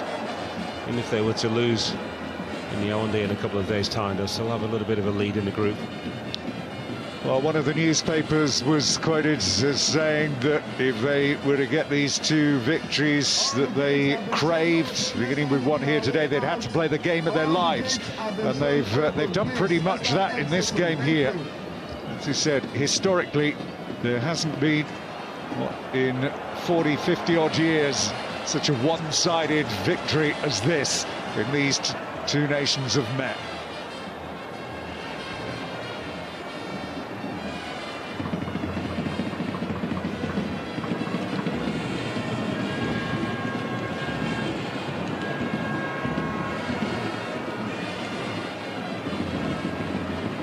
Referee's done a good job here, by the way, as well, hasn't he? Yeah, I think he exercises control authority over the match early on.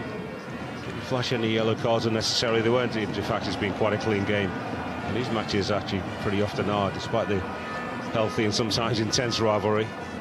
Played in a good spirit.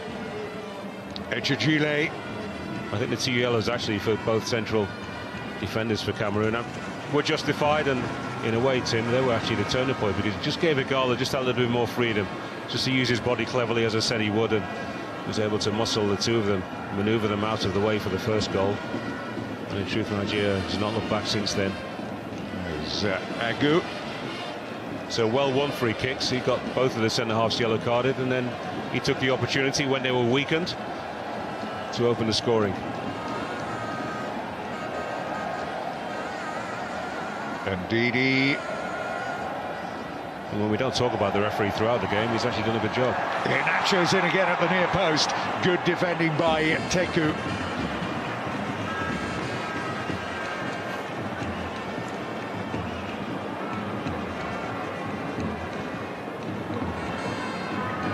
Got really lively since he's come on. There's Onatsi.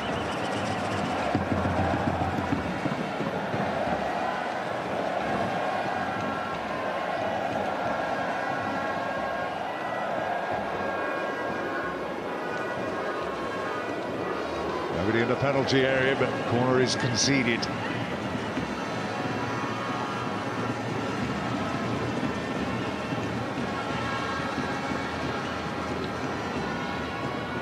Well, last chance maybe for Cameroon here to give themselves just a shot of confidence. Said it was always going to be, and it always has been this year, a struggle for goals. He knew that before they even turned up here today. And again, they're not going to try and pick at Nagajwi.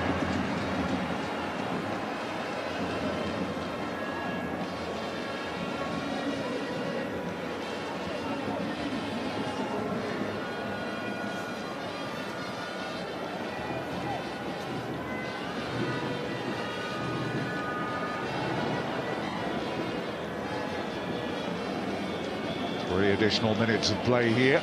This is Olinga.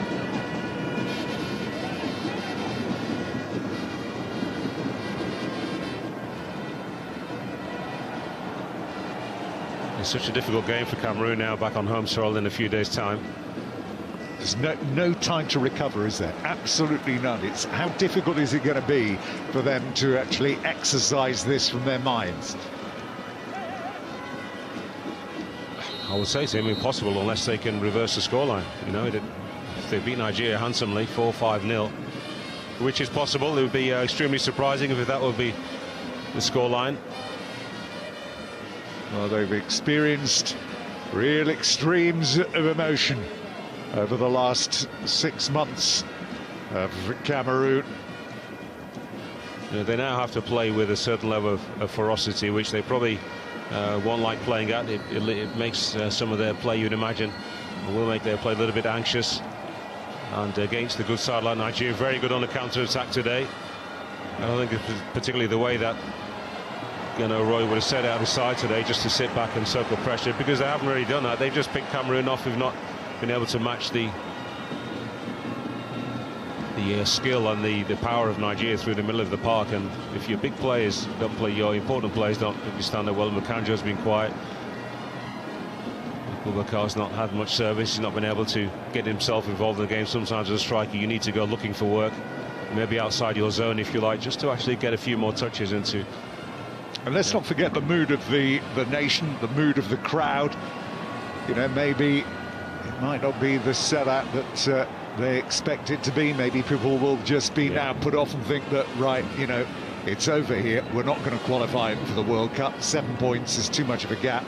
Yeah, Nigeria aren't going to blow up this stage. We'll just stay away. Yeah, that could certainly happen. Of course, you know, the players will sense that as soon as they arrive at the stadium. The press reports that they'll read over the next couple of days would not be nice when they get home.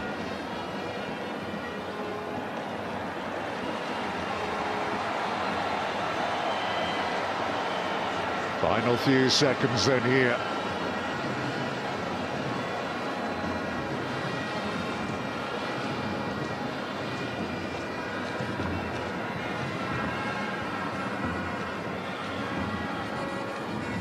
Time maybe for one last attack, perhaps, as Onazi. No, that is it. And the crowd rise to applaud this Nigerian team here today. Totally destroyed Cameroon. 4-0, and there's no gloss on that either. Goals from Igalo, from Obi Mikel, from Moses and Iheanacho. The big names that were absent for the recent losses against South Africa, perhaps most importantly at all, they're all back here today and they've all performed to their potential and they deserve to win. Absolutely, there can be no complaints about the result from the Cameroonian side of things. Outplayed, outmaneuvered. In the final third, Nigeria had all the answers. Cameroon weren't able to breach the Nigeria defence. In truth, Ikechukwu Ezenwa didn't have too many difficult saves to make. And all to play for on Monday. Nigeria will firmly believe that they are in the driving seat for Russia 2018. Coming up next, let's look at the goals then, if you've just come in late, and see how Nigeria beat Cameroon today. Fabulous ball from Obi Mikel and a great finish. Yeah, it was measured, isn't he? He sees Igalo out there, probably miles to more than the corner of his eye. It's perfectly weighted for him. Two centre-halves can't really get too close. They do. And Igalo is able to run away from them and muscle them out of the way. And it's a great finish in the end because he's falling. He loses his right foot, but steers it home.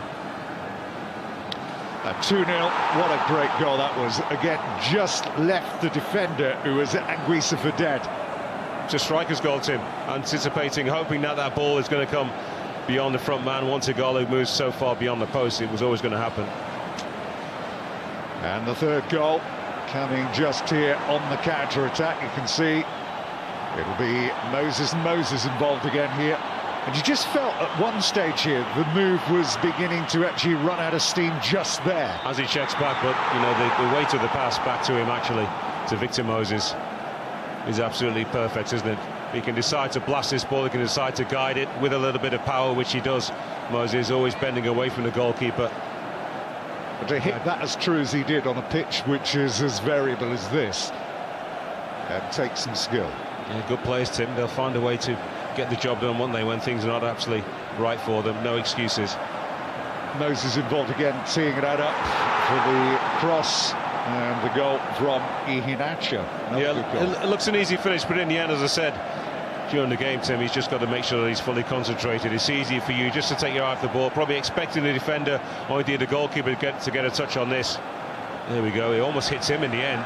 He really doesn't power his head toward. He doesn't need to. Just a little bit of a twist and guide it into the empty net. There it is, and that is how the table looks tonight. Makes great reading. 3 from 3. Cameroon, are they down and out? Well, they need something on Monday, that is for sure.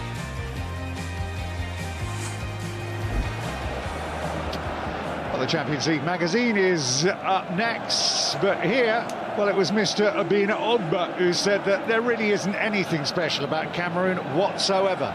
Looks like he was right. Hope you've enjoyed it. From F and Koku, from me, Tim Cable. Till next time. Bye-bye.